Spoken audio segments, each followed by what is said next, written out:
कधी असा चमत्कार पाहिला का तिथे एक मोठा दगडी खांब जणू हवेत तरंगताना दिसतो? ही जादू पाहायची असेल ना तर चला भद्रावतीच्या इतिहासात दडलेल्या चंडिका मंदिरात. भद्रावती सांस्कृतिक आणि ऐतिहासिक वारसाचा खरा खजिना. कधी कधी ना दाट जंगलात असलेलं हे मंदिर आज पंचशील भागात जैन मंदिराच्या शेजारी शांतपणे उभा आहे. यावरनं ना भद्रावती शहराचा विस्तार आपल्याला समजतो. मंदिरात पाऊल टाकता सर्वात आधी दिसतो तो द्वार मंडप, 4 खांबावर उभा आणि अगदी मध्यभागी चमकणार शिवलिंग.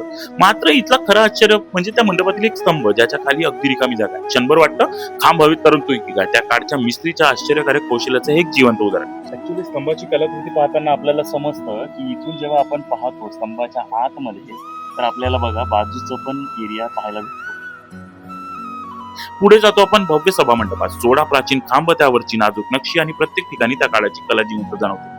असं म्हटलं जातं की हे मंदिर जे अस्तित्वात आलं ना त्याचा पुरावा स्वतः ठेवतं, कारण इथे याच खांबापैकी एका खांबीवर दिसते इसवी सन 1076 चा शिलालेख. या मंदिराच्या प्राचीनतेचा बोलका पुरावा. सभा मंडपात काही तुटलेल्या पण सुंदर मूर्त्या दिसतात ज्या खोदकामामध्ये मिळाल्या असल्याचं सांगितलं जातं. आणि मग आपण पोहोचतो गर्भगृहात. इथली चंडिका मूर्ती आजही प्राचीन आहे. असं सांगितलं जातं की इथली मूळ प्रतिमा नागपूरच्या संग्रहालयात सुरक्षित आहे. शेजारीच विष्णू आणि भैरवीच्या मूर्त्या त्या काळच्या कलाकुसरींचा ठसा आजही तसाच जपून ठेवतात. आणि हो, इथला नवरात्रोत्सव आजही स्थानिक लोक मोठ्या उत्साहाने साजरे करतात. पूजा, दीप आणि भाविकांचा ओघ मंदिराचा परिसर अगदी जागून जातो. इतिहास, कला आणि रहस्य हे मंदिर सगळं एकाच ठिकाणी घेऊन उभा आहे. ज्यांनी अजून ना हवेत तरंगणारा स्तंभ पाहिलेला नाही ना त्यांनी आयुष्यात एकदा तरी इथे नक्की भेट द्यावी. आता पुढच्या व्हिडिओमध्ये मी तुम्हाला सांगणार आहे अशा मंदिराची कथा जिथे जमिनीत दडलेली प्राचीन मूर्ती एकाला स्वप्नात दिसतं आणि त्या स्वप्नामुळे एका भव्य मंदिराची स्थापना होते. ही रहस्यमय कथा चुकवू नका. हा चंडिका मातेचा इतिहास जास्तीत जास्त लोकांपर्यंत पोहोचवा आणि पुढचा व्हिडिओ सर्वात आधी पाहण्यासाठी माझ्या इंस्टाग्रामला नक्की फॉलो करा.